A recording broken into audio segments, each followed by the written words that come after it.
Hello, Prince. Can you give a brief introduction about yourself? Thank you for giving me the opportunity for presenting myself. My name is Srivastava. I am 21 years old and I am a BCom graduate. And now I am currently pursuing data analytics course from. Thank you. Thank you for being here today.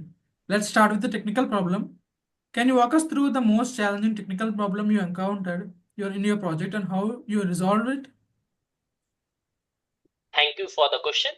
One of the most challenging technical problems we encountered in the AQI dashboard project was dealing with inconsistent data from multiple sources. For example, different data sets used varying units of measurement and formats for pollutants like NOx or NO2 or CO2. Some sources used micrograms per cubic meter, while others used parts per million.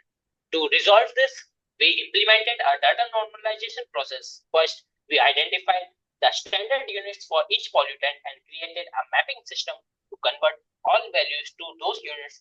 Then we wrote custom pre-processing scripts using Python libraries like NumPy and Pandas to clean and harmonize the data. Additionally, we performed truth testing to ensure that transformations were accurate and consistent.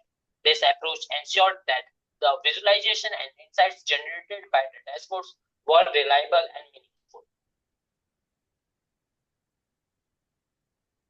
That's impressive. Now, describe a situations where you have to incorporate feedback from others into your project.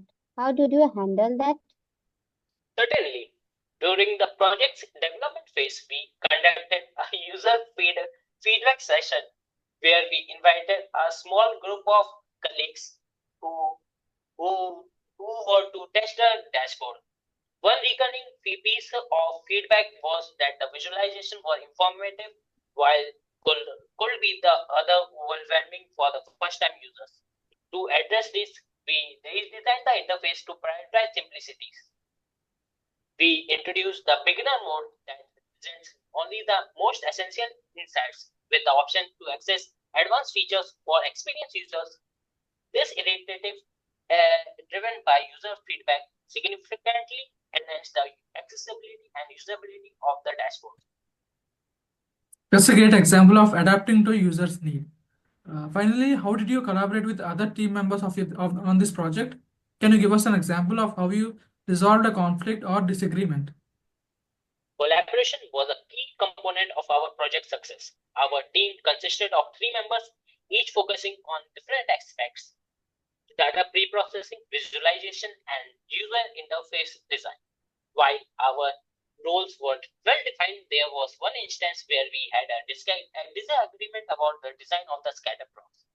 One team members wanted to include all available data points for completeness, while other argued that we should filter our extreme outliers to make the visualization more interpretable. To resolve this, we held a team discussion where each member presented their perspective. We decided to run an experiment, creating 2 versions of the scatter plots, one with all data points and one with the filter outliers.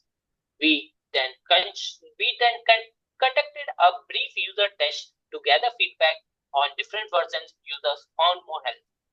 This result showed a clear preference for the filter version, so we went with that. This collaborative approach not only resolved the conflict but also ensured that our decisions were user-centric. Thank you for your sharing those insights. It's clear you have tackled complex challenges and worked effectively with your team. We appreciate your time today. Thank you both for the opportunity to discuss my work.